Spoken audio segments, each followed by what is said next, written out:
نهمه برخه.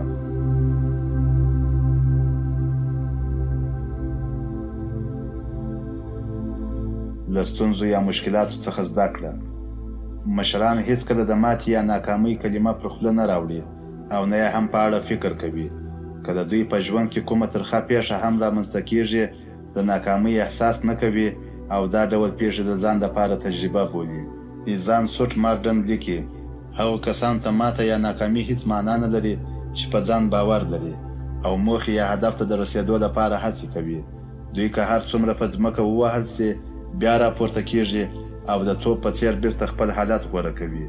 نورو ته نه تسلیمیږي، خپل کار ته دوام ورکوي او بالاخره بریا یا کامیابۍ ته ځان رسوي. کلونه وړاندې د توماس واټسون څخه چې د آی بي ایم کمپنۍ مشر دی یوه کارکوونکي وپوښتل، څنګه کولی سم په چټکۍ سره په خپل کار کې پرمختګ وکړم؟ واټسون په جواب کې ورته وویل، 2 ځلې ځان له ناکامۍ یا ماتې سره مخ کړه، یا په بله وینا هر څومره چې ماته وخورې په هماغه کچه مو تجربه او د بریا چانس زیاتیږي. حتی یو شمېر مشران وایي که غواړئ په بازار کې بریالي سئ باید ژر تر ژره ماته وخورئ. دا په دې معنا چې له خپلو ماتو یې زده کړئ، 20 ځلې ماته وخورئ خو بازار ته د یوه تجربه لرونکي کس په توګه راووځئ. حل لاره وړاندې کړئ. مشران تل له ستونزو او کړاوونو سره مخ کیږي، خو د دغو ستونزو او کړاوونو د مخنیوي لپاره حل لارې هم وړاندې کوي. کله چې کومه ستونزه رامنځته کیږي، مخکې له دې چې عامل یې په ګوته کړئ، حل لارې یې ولټوئ. د اساسي شیبې تر عنوان لاندې په یوه کتاب کې په دې اړه څو مهمو ټکو ته اشاره سوې ده. له دغو ټکو په استفادې کله چې مشران له ستونزو او کړاوونو سره مخ کیږي، اصلا ستونزو او کړاوونو ته ارزښت نه ورکوي. آرام اوسئ، له خفګان او غوسې څخه مخنیوی وکړئ. د دې کار عملي کول خورا سخت دي، خو مشران کولی سي په سختیو کې هم ځانونه کنټرول او له ستونزو سره مبارزه وکړي. په خپل ځان باور ولرئ. دا چې مخکې توانېدلي یاست چې د ستونزو او بحرانونو راووځئ، نو اوس هم د دې وړتیا لرئ چې اوسنۍ ستونزې کابو یا مهار کړئ. جرأت ولرئ او مخ پر وړاندې حرکت وکړئ. ځینې پیښې باید د ځان لپاره خنډ ونه ګرځوئ. چټک اقدام وکړئ او شرایط کنټرول کړئ. واقعیتونه کشف کړئ. د تصمیم نیونې مخکې دا په ډاګه کړئ چې څه به رامنځته کیږي. حالات کنټرول کړئ. د خپلو چارو ټول مسؤلیت پر غاړه واخلئ. نیوکې مه کوئ او ذهن مو په تیرو تصامیمو مه مصروفوئ. هغه کار مه کوئ چې نسي کولی ستاسو ستونزې حل کړي. بحرانونه مدیریت کړئ. مسؤلیتونه پر غاړه واخلئ. پلانونه جوړ او ستونزې حل کړئ. تل له نورو سره په اړیکه کې اوسئ.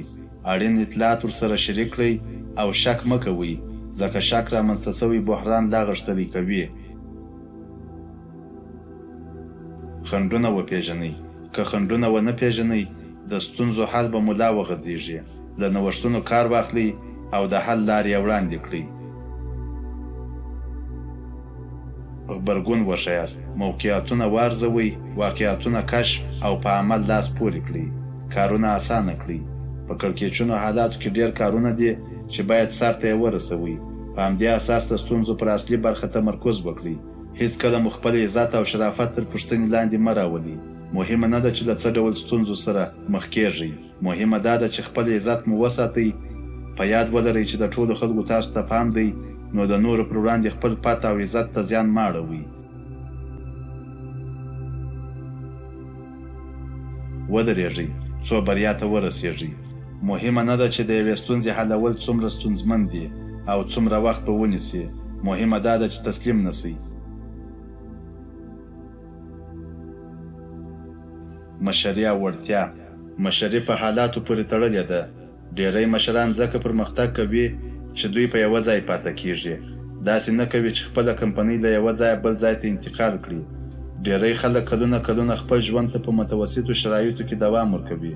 په ژوند کې د سختیو او تکلیفونو په راتلو سره دې ته اړ کیږي څو مشري او د مشرۍ لارې چارې زده کړي.